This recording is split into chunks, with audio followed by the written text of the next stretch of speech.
حدیث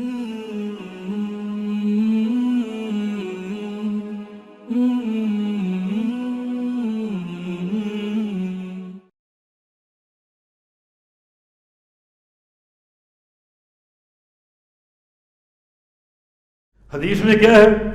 ہم ابو موسیٰ اشعری کے پاس سے زاہد جرمی کہتے ہیں، فأتي بلحم دجاج، ایک ساتھی ان کے پاس آیا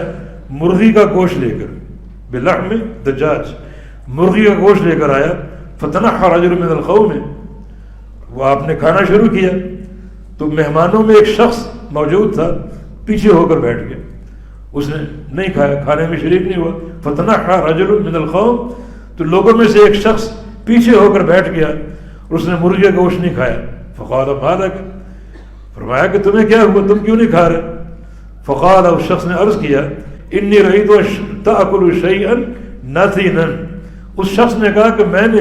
اس مرغی کو دیکھا تھا جب یہ زندہ تھی تو بدبودار چیز کھا رہی تھی، غلاظت کھا رہی تھی، فحلفت ان لا آکلها، اس وقت میں نے قسم کھا لی اگر ہماری مہمان نوازی کے لیے اس مرغی کو ذبح کر کے پیش کیا گیا تو میں کھانا نہیں کھاؤں گا، یہ گندگی کھا رہی، غلاظت کھا رہی۔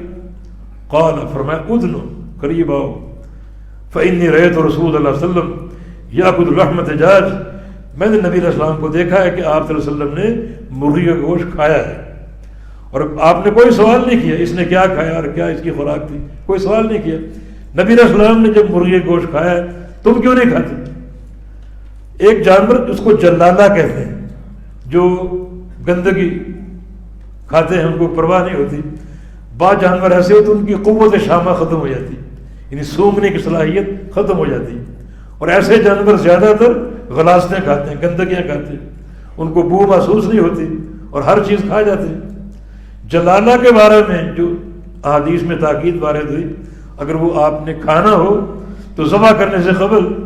اس کو 3 دن روک کر رکھو، اچھی چیزیں کھلاؤ، خوشبودار چیزیں کھلاؤ، دانہ یا جو بھی اناج ہے، تاکہ جو اندر ایک بدبو داخل ہوئی ہے وہ نکل جائے، پھر گوشت اس کا اپنا ذبح کر کے اس کو کھا لو۔ جلالہ کے بارے میں، جلالہ بڑا جانور ہو تو 10 دن کا بھی ذکر ہے کہ 10 دن تک اس کو روکو، اس کو اچھی چیزیں کھلاؤ پلاؤ، اور اگر چھوٹا جانور مرغی یا بطخ وغیرہ تو اس کو 3 دن تک روکو اور پھر اس کو ذبح کر کے کھا لو۔ مگر میں نے ایک رپورٹ پڑھی ہے بعض اطباء کی طرف سے جنہوں نے تحقیق کی کہ جو مرغی ہے اس کے معدے کی ساخت ایسی ہے کہ وہ جو بھی چیز کھائے اگر کوئی گندگی ہے، بدبو ہے، تو اس کے معدے سے باہر گوشت میں سرایت نہیں کرتی۔ مرغی کے بارے میں یہ بات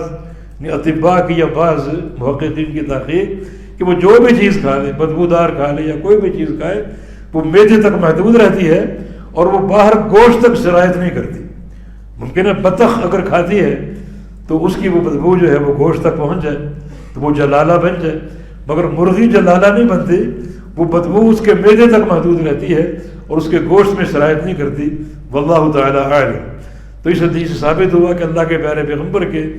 جو سالن تھے جو آپ نے مختلف موقعوں پر کھائے، ان میں سے ایک موقع پر آپ نے مرغی کا گوشت بھی تناول فرمایا۔ تو اس شخص کو آپ نے کھانے کی دعوت دی اور اس کو کھانا کھلایا، وہ تو قسم کھا چکا تھا، تو فرمایا قسم کا کفارہ دو، تم نے ایک چیز اپنے کو حرام کر لی، قسم کا کفارہ دو اور آ کر کھاؤ۔ تو اگر کوئی شخص قسم کھا لے اور جس چیز پر قسم کھائے اگر وہ صحیح ہے، بہتر ہے، تو پھر قسم کا کفارہ دے کر اس چیز کو اختیار کر لینا چاہیے۔